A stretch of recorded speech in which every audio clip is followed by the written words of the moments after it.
ok bật nít khơi miên của miên ló đôi miên ở phân năng tế hay Aston Villa có chạm ở đó Endrick rồi Real Madrid trong xây chương rồi có trong tính bạch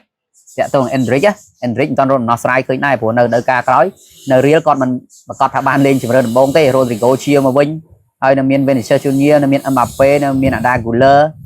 và Real tầm của tranh mà stand tuần nô mỗi ao từ Fiorentina xây chương tê chẳng được cô chương nên là Brahim Diaz đây năng tiết chẳng Endrick ấy cua chạy tranh lo chương nữ bà sau pe club nó ăn lấy một chừng nuôn trong ban rồi Aston đôi trong ban nó vô mà chừng nuôn Roger đó bà mau bà bằng chân tế club Liverpool club ấy nó trong ban là có sai mà ra slap nắm Endrick xả xong này nè họ không gây cho trai sao và riêng với tiếp bẹt con năng Harry Kane ban sầm rạch chất lơ anh cột bọc quát cho môi năng bài dân nick anh pe là crom chặt bọc quát Spurs bà ban bằng hai ca chạm rom vô quát một bên này Barcelona năng Spurs pi crom ní bài bắn ban dây pi cả này Harry Kane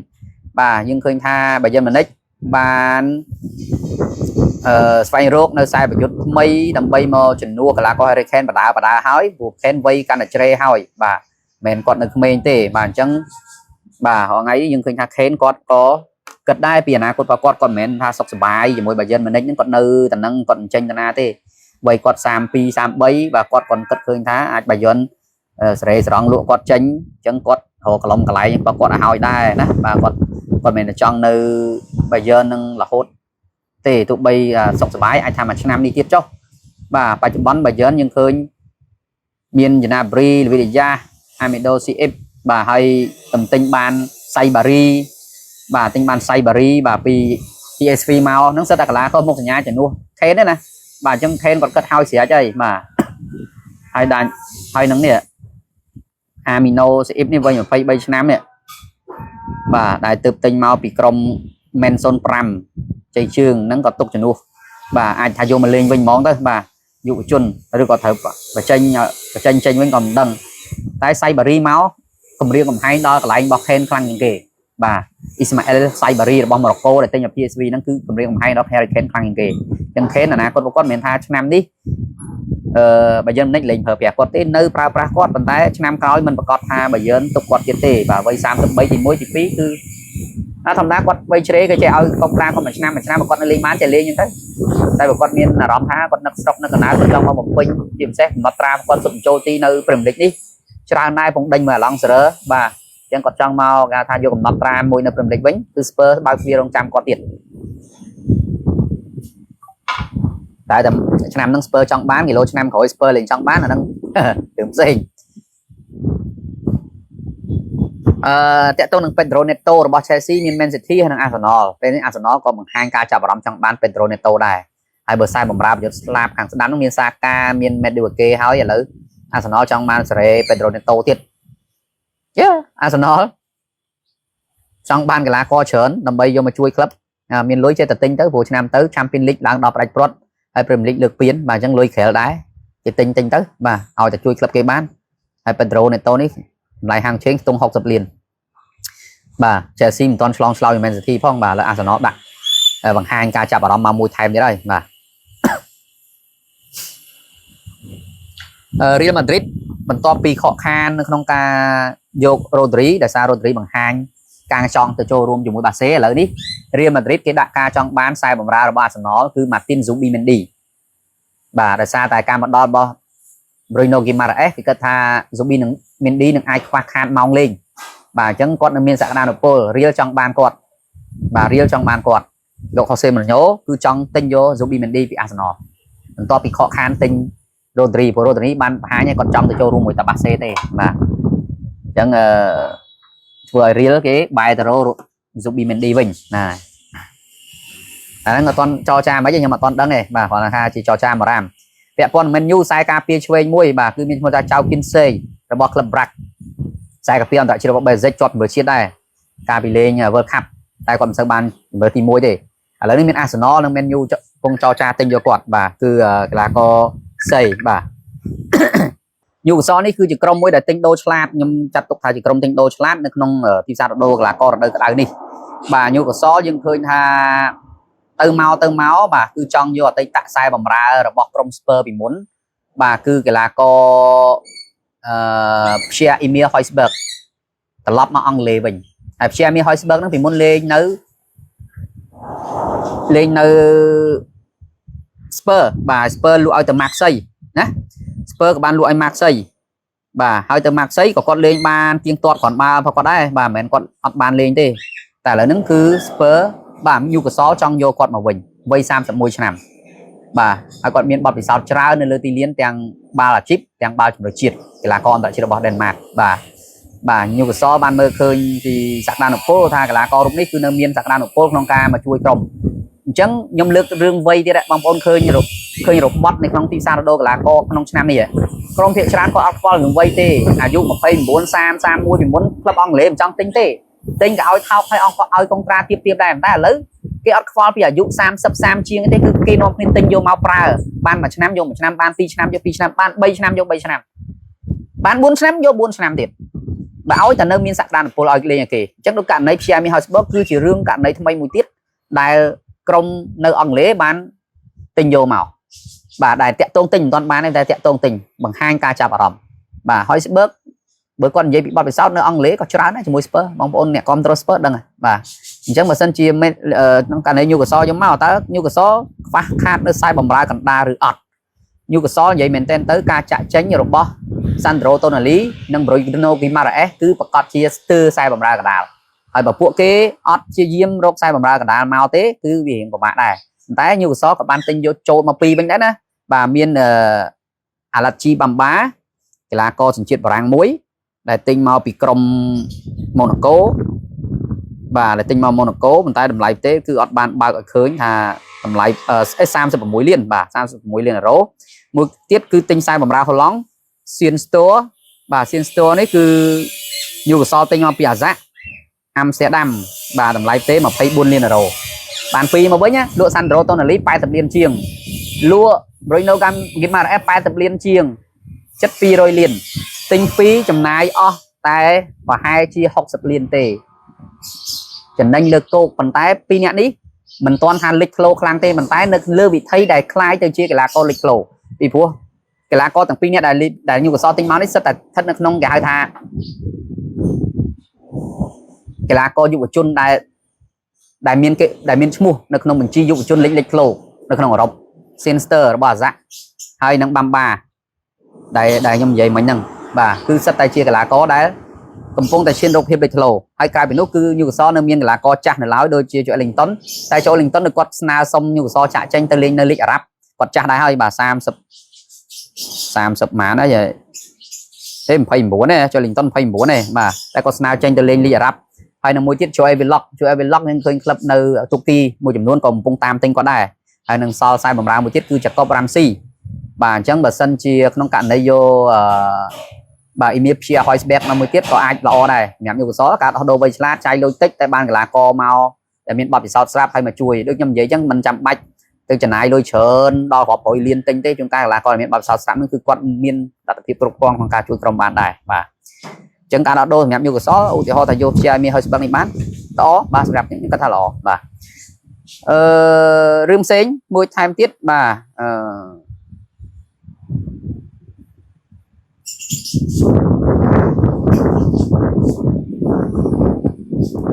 មានព័ត៌មានមួយដែលថាអតីតខ្សែប្រយុទ្ធអង់គ្លេសគឺបាទ Jimmy Vardy អាចវិលត្រឡប់មកលេងអង់គ្លេសវិញបន្ទាប់ពីចំណាយពេលជាមួយក្លឹបនៅ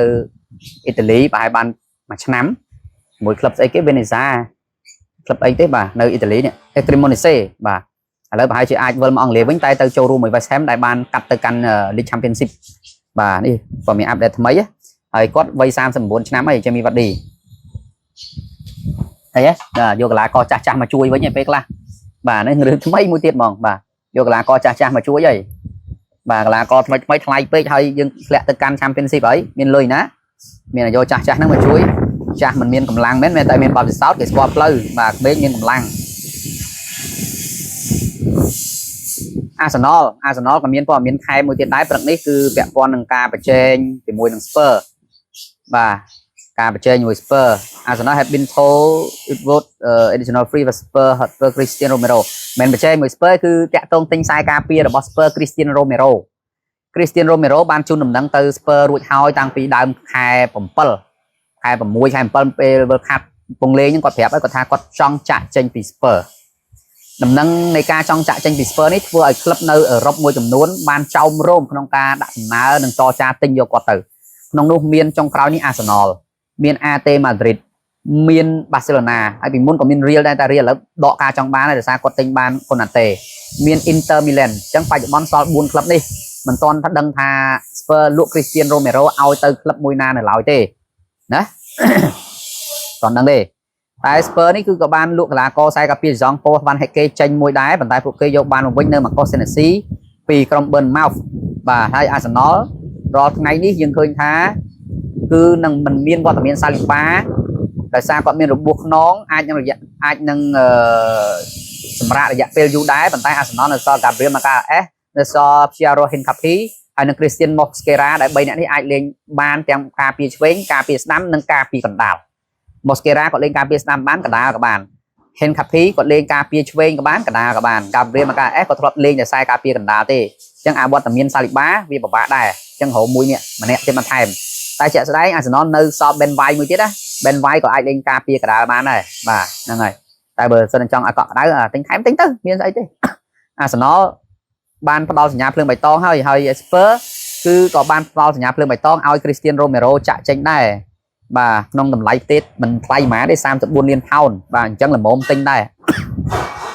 Cristiano Romero វ័យ28ឆ្នាំដែរហើយតែគាត់នៅមានសក្តានុពលលេងល្អដែរយើងឃើញតែការពារគាត់កាត់ល្អគាត់ពីរនាក់ជាមួយនឹងខ្សែការពារ Man U Lisandro Martinez ហ្នឹងលេងឲ្យក្រុមជំនឿជាតិអាសង់ទីននៅ World Cup ធ្វើបានល្អខ្លាំងមែនទែនបាទរបាយការណ៍បានលើកឡើងថាខ្សែការពារនេះគឺចង់ចាក់ចេញទៅកាន់ប្រទេសអេស្ប៉ាញជាពិសេសទៅ AT Madrid ឬក៏ Real Madrid បាទ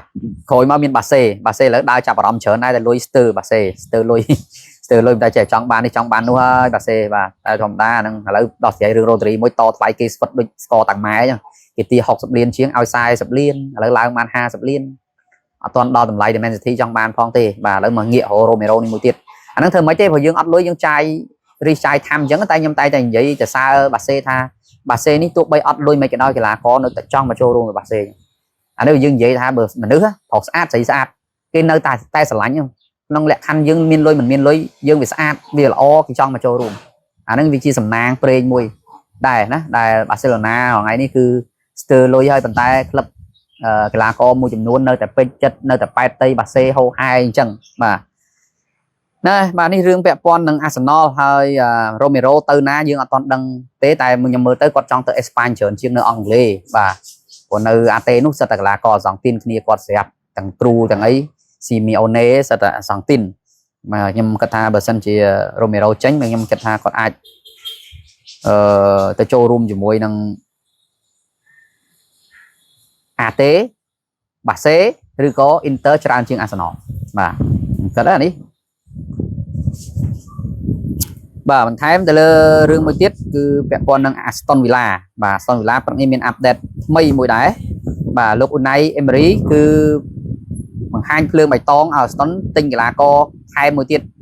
បាទដែលអាចនឹងកាត់មុខកាត់មាត់ Man U ដែរបាទ Aston Villa reportedly eyeing up another striker បាទចង់បានខ្សែប្រយុទ្ធបាទនៅជួយតំបន់ប្រយុទ្ធកណ្ដាលរបស់ខ្លួនហើយប្រយុទ្ធកណ្ដាលថ្ងៃនេះគឺនៅសល់ Oli Watkins ហើយ Oli Watkins នឹងក៏មានចចាមអារ៉ាមថានឹងលក់ចេញដែរទៅទូគីឬក៏ធ្លាប់មានចចាមអារ៉ាមមួយ Man U ដែរបាទហើយក៏ធ្លាប់មានចចាមអារ៉ាម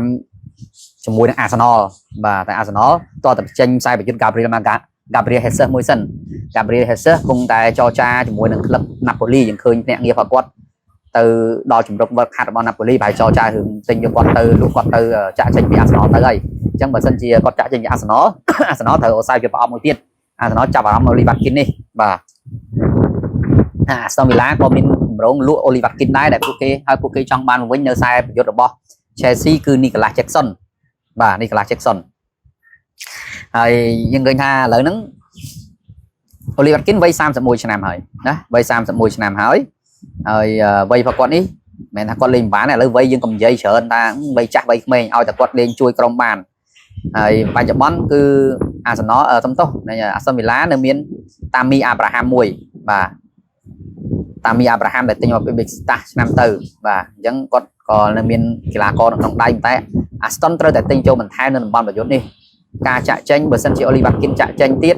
ban than đồng bom một chút đó bo Aston đai hơi tại sao một gần Roger có ban lụa Chelsea rụi hỏi đài mà rồi đầm phần liền và chẳng đồng bom một chút đó bo Aston ấy cứ chăm bách rơi tại tên vô màu và ai phải chụp bắn nhưng khơi Aston có ban lụa đục là lụa y sai một chút Brazil mà ra một chút Brazil ao từ chu bình tu đạch phong đài và chẳng Aston có trong ban sai một chút Canada cho nên than David mà bị chu bình tu quỳnh chu bình tu có đăng lư rương đấy tại chu bình tu có miền optionមួយទៀតគឺការលក់កីឡាករនេះឲ្យទៅ menu ក៏ menu បង្ហាញការចាប់អារម្មណ៍ទៅលើជនថាន David ដូចគ្នាបាទ menu គឺចង់បានសាយយកនេះមកចូលរួមជាមួយពួកគេដោយសារតែចូលស្អាតសឹកស៊ីមិនប្រកាសថានៅបន្តទេឬមួយក៏ menu យកចូលស្អាតសឹកស៊ីនេះយកទៅចរចាមកជួបបន្ទុកដើម្បីយកជនថាន David មកណាអានេះជារឿងមួយដែលនឹងអាចកើតមានឡើងដែរបើសិនជា menu ពិតជាចង់បានជនថាន David មែនហើយចូលស្អាតសឹកស៊ីគឺ menu ដាក់ឲ្យចាក់ចេញតែមកដល់ម៉ោងនេះយើងឃើញថាសឹកស៊ីគាត់រកក្លឹបថ្មីបានដោយខ្លួនឯងឬមួយក៏មានក្លឹបណាដាក់សំណើមកគាត់ទេតែពីមុនមានក្លឹបនៅអ៊ីតាលីមួយចំនួនបាទដូចជាបូឡូញ៉ាក្លឹបចាស់គាត់ប៉ាម៉ាជូវិនទូសនេះចុងក្រោយគេអញ្ចឹងបើសិនជាជូវិនទូសចង់បានប៉ុន្មានវាអាចធ្វើ business មួយក្នុងការ switch ឬក៏ដូរគ្នាទៅវិញទៅមកអាច menu ថែមលុយឲ្យទៅជូវិនទូសឬក៏មានជូវិនទូសថែមលុយឲ្យ menu តែក្នុងករណីនេះគឺជនថាន David រាល់ថ្ងៃនេះគាត់លេចធ្លោជាងសឹកស៊ីអញ្ចឹងបាទជា menu ត្រូវជាអ្នកថែមលុយគេបាទមិនមែនគេថែមលុយឲ្យយើងទេបាទអញ្ចឹងជនថាន David Aston គេចង់បាន menu ក៏ចង់បានmenu ចង់បាន Oli Watkins របស់ Aston ដែរ Arsenal ក៏ចង់បាន Oli Watkins របស់ Aston ដែរបាទរឿងវាវិលជុំគឺថាតាក់កលាគ្នាបាទតាក់កលាគ្នាហើយ menu សល់ខ្សែការពារកដាមួយទៀតដែល menu ចង់បានតែមិនទាន់ដោះស្រាយរួចនេះគឺ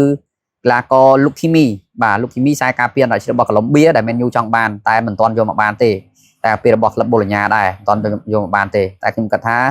អាចនឹងយកមកបានក្នុងពេលឆាប់នេះបាទ John Lukimi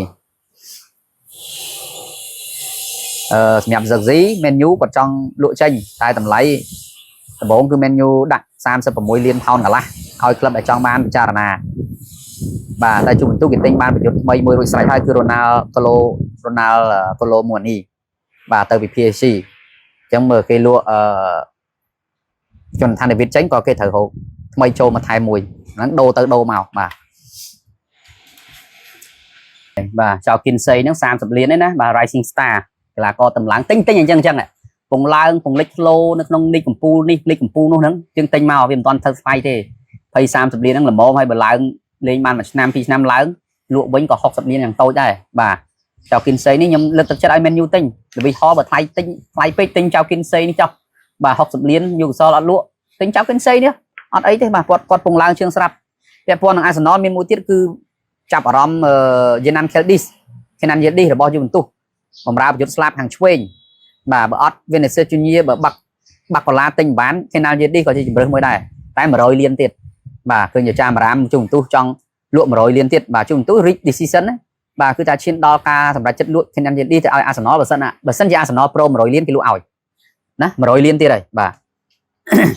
អូខលមកទៀត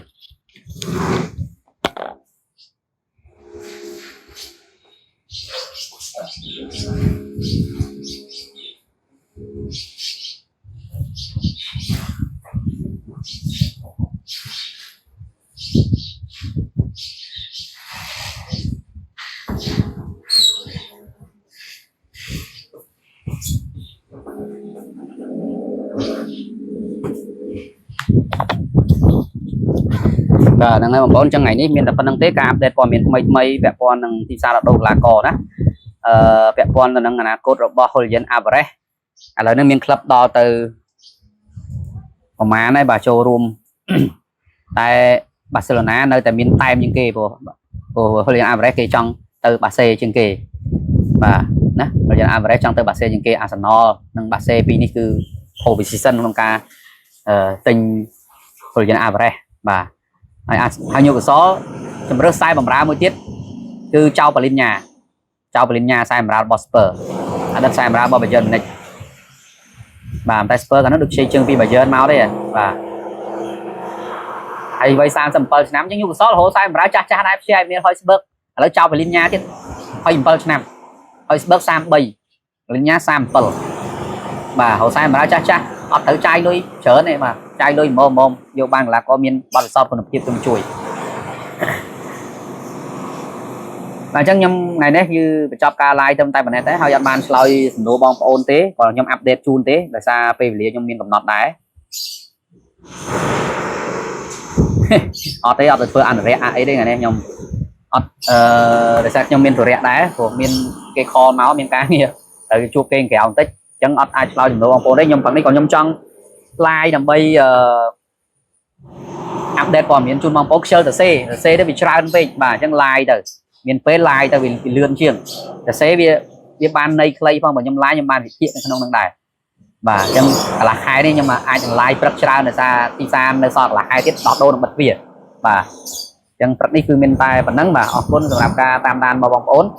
thì rất sai nếu dân chụp bia và to tiết và hai mươi quả miền này ca reward này thì sao nó được là còn to សូមអរគុណសូមគោរពលា